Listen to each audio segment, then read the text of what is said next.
bọt thầm mây trên là đây bóng bóng này chả đam bên tay xem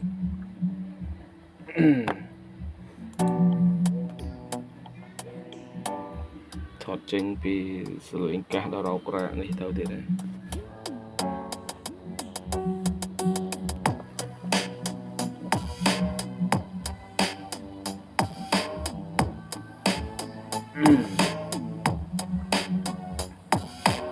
đã được sắp chọn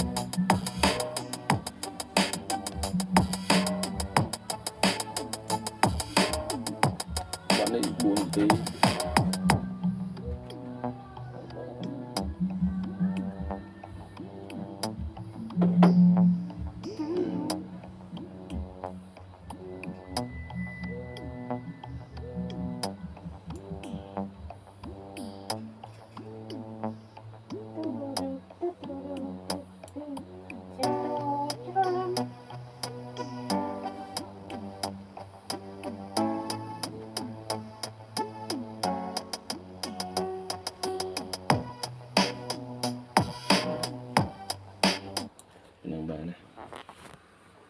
đập quay bị bay ca lại